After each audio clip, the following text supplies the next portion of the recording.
पिछले भाग में आपने पढ़ा, रजनी अपनी सहेली के साथ शमशान जाने के लिए बस स्टैंड पर खड़ी थी।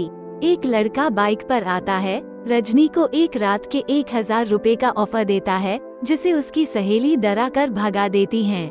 दोनों अपने अपने घर लौट जाती हैं। अब रजनी 12वें दिन मृत्यु भोज के इंतजाम के बारे में सोच रही है। अब आगे। अभी 7 बजे हैं, चाची 8 बजे तक आएगी, तब उनसे जाकर बात कर लूंगी।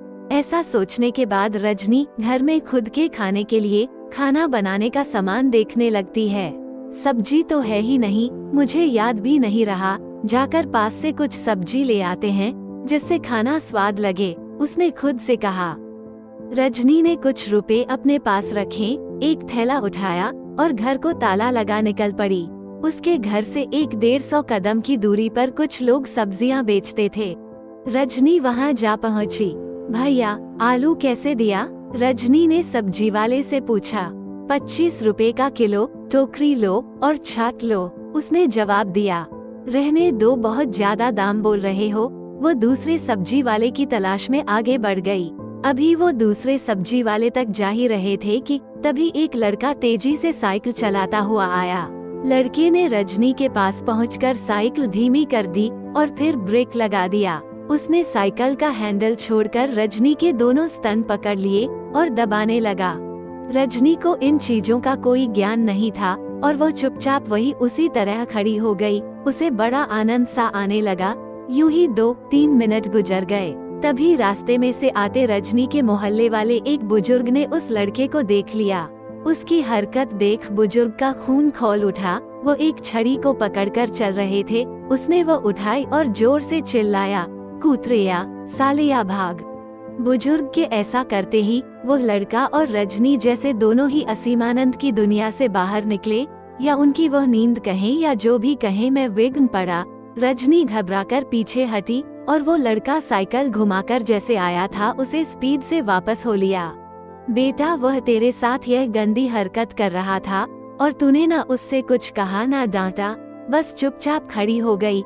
इतनी भोली मत बन, वरना दुनिया नीच खाएगी। सब्जी लेने जा रही है?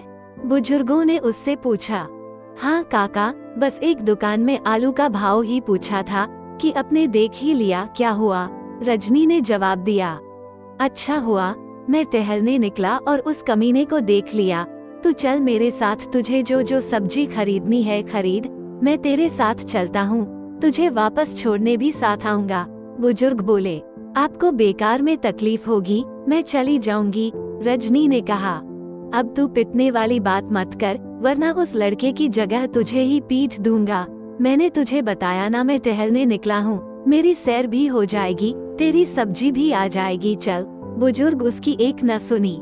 इसके बाद और कोई घटना नहीं घटी और रजनी जरूरत की सब्जी जैसे आलू, कांदा, धनिया पत्ता, नींबू खरीद कर घर उसी बुजुर्ग के साथ आ गई और वो बुजुर्ग अपने घर को चले गए। रजनी ने कुकर में चावल चढ़ाया और आलू और प्याज काटने छीलने में लग गई। सब्जी कट गई और 1 सीटी के बाद चावल तैयार हो जाएंगे। पर वह क्या था? उस लड़के के पकड़ते ही इतना मजा क्यों आ रहा था? यह क्या था? मुझे क्यों लग रहा है कि ऐसा फिर से हो, बार बार हो। रजनी के दिमाग पर अब भी उसी घटना का असर था।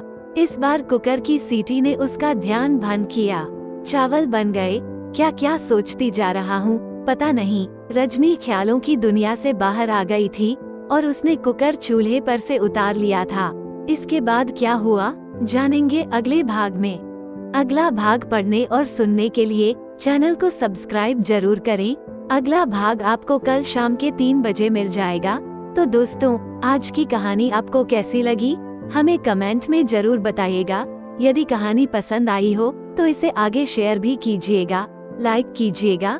साथ ही चैनल को सब्सक्राइब करके नोटिफिकेशन को ऑल पर सेट कर दीजिएगा, ताकि अगले भाग नोटिफिकेशन आपको हमारे चैनल पर सबसे पहले मिले। धन्यवाद।